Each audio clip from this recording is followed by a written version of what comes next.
The time value of money, or TVM, is a fundamental concept that affects your financial planning and investment success.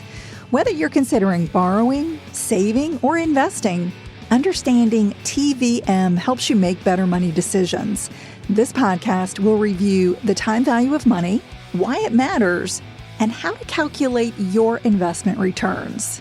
Welcome back, everyone, and thanks for joining me. I'm Laura Adams, an author, spokesperson, speaker, founder of the Money Stack newsletter, and host of the Money Girl podcast with 43 million downloads. If you're not already subscribed, that is the best way to ensure you never miss an episode. We're now doing 2 weekly shows that come out on Wednesdays and Fridays. And Fridays, I'm doing questions from listeners. So if you have a money question you'd like me to cover, please leave it on our voicemail line. Just call 302-364-0308. You can also send me an email using my contact page at lauradadams.com. And while you're there, you can also sign up for the free Money Stack newsletter. So the time value of money, or TVM, is the concept that $1 today is worth more than $1 tomorrow. For instance, let's say you're paid $1,000 right now. That is more valuable than getting paid $1,000 in a year from now. That's because you can take that $1,000 and you could put it in the bank and earn interest or invest it for potential growth during the year. However, the value of money depends on factors like inflation and the potential interest rate that you could earn. Inflation always reduces the time value of money because it increases the prices of goods and services, which reduces the purchasing power of your money. So getting $1,000 in a year from now means that $1,000 won't buy as much as it would today. And interest increases the time value of money because it allows your money to grow. For example, if you earn 4% in a high-interest savings account, $1,000 would earn $40 annually. And if the interest you get paid remains in the account, it also earns interest, which is known as compounding interest.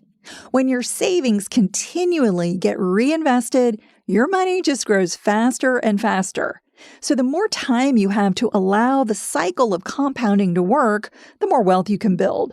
That's why the length of time you invest can actually be more important than the amount you invest. And I'll give you an example of that in just a moment.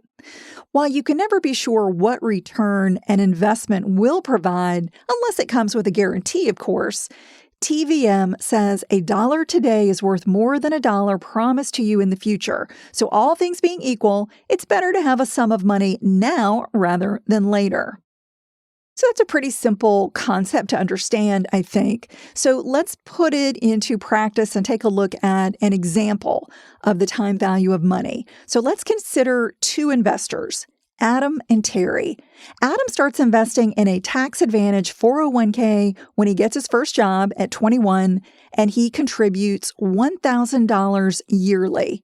However, let's say he only invests for 10 years for a total contribution of $10,000, and then he stops. He doesn't put in any more money.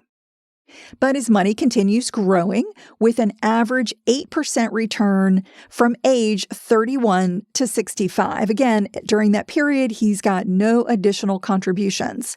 At age 65, Adam would have just over $230,000. Terry is a similar investor, but she doesn't start investing until 31. Remember, Adam started at 21. Terry also invests $1,000 a year for 10 years in a traditional IRA and then lets it grow with an average 8% return until age 65. She would have just over $107,000 in the account, less than half of Adam's balance. So having 10 fewer years of compounding caused her to miss having an extra $123,000 for retirement. Adam took advantage of the time value of money by putting it to work earlier than Terry and building more wealth with his $10,000. Terry builds less wealth by delaying investing, even though she also contributed $10,000. So always remember that a delayed investment is a lost opportunity. Now let's talk about some of the variables that affect the time value of money. You can use a physical or an online financial calculator with some advanced features to calculate investment returns. One that I really like is the HP 12C. I've had one of these since college and have a couple that I still use to this day. Or you can use an online option at a site like calculator.net.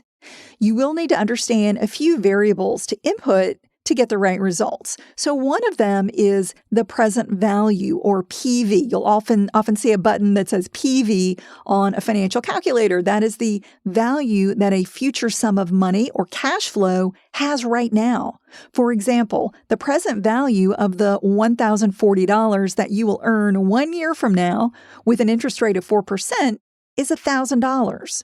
In other words, a present value discounts a future amount back to the present using the average rate of return. And you can also use PV on a financial calculator to input your savings, so your current amount of savings that you have in the present. And I'll take you through an example of this in just a moment.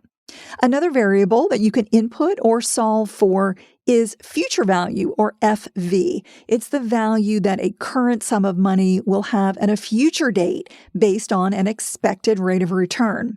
For example, the future value of $1,000 a year from now with a 4% growth rate is $1,040.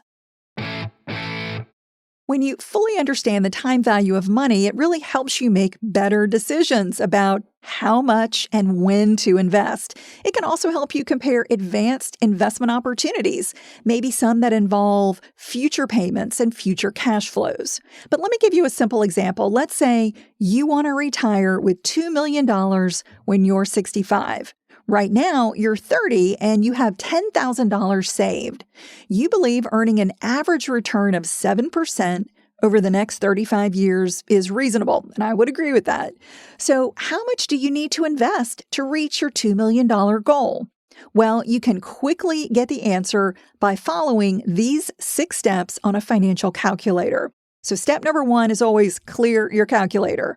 Step number 2, enter 2 million, then hit the FV button. Remember, that's the future value. That's the future value you want to have when you're 65. Step number 3, enter $10,000, then hit the PV button. That's present value. That's the amount you have right now.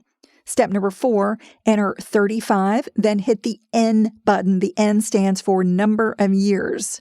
Step number 5, enter 7, then hit the I button. I stands for annual interest rate. And number 6, hit the PMT, or payment button, to solve.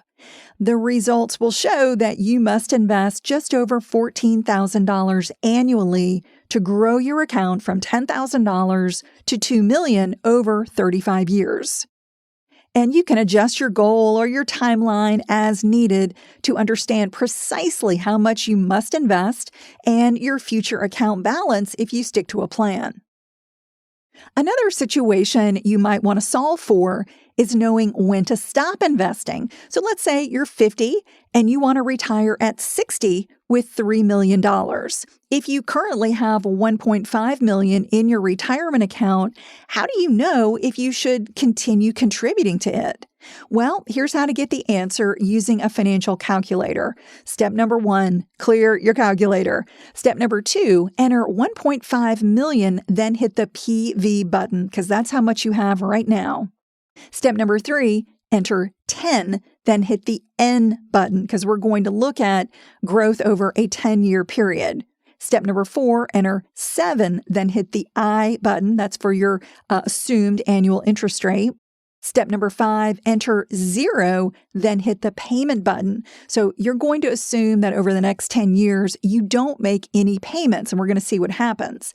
Then you hit the FV button to solve. So what we're doing is putting all the inputs in and figuring out what would my future value be based on these assumptions. So these inputs assume you will not contribute to your retirement account and that you will earn an average of 7% for 10 years from age 50 to age 60. And the calculation shows that you'd have just over $3 million at that time. Therefore, you don't need to invest more to reach your retirement goal. Allowing it just to simply grow at the 7% rate of return is enough to get you to your goal over the next decade. So to sum up, you can use 5 basic variables: present value, future value, interest rate, time, and payments to understand an investment or set your retirement goals. I input these variables all the time into my HP12C financial calculator to make sure that I'm on track for my retirement goals. And I would encourage you to play around with it and do the same. I think it will give you a lot of security once you know exactly how much you need to save and over what period of time to reach your goals. That's all for now. I'll talk to you soon. Until then, here's to living a richer life. Money Girl is a quick and dirty tips podcast. It's audio engineered by Steve Rickyberg. Our director of podcast is Brandon Gachus. Our digital operations specialist is Holly Hutchins. Our advertising operations specialist is Morgan Christensen. Our marketing and publicity associate is Davina Tomlin. And our marketing assistant is Cameron Lacey.